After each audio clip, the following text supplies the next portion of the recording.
পবিত্র ওমরা পালনে ভিসা প্রদানের নিয়মে বড় পরিবর্তন আনল সৌদি আরব। এখন থেকে ওমরা ভিসার মেয়াদ ৩ মাসের বদলে ১ মাস অর্থাৎ ৩০ দিন করা হয়েছে।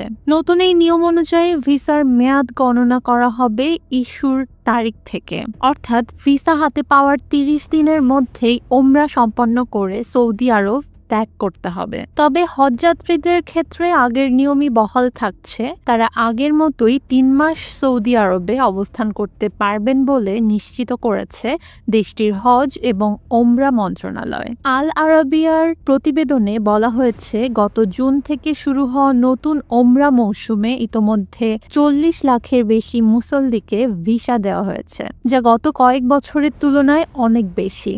এত বেশি সংখ্যক ভিসা ইস্যুর কারণে ওমরা ব্যবস্থাপনায় চাপ বাড়ায় সরকার এই মেয়াদ কমানোর সিদ্ধান্ত নিয়েছে।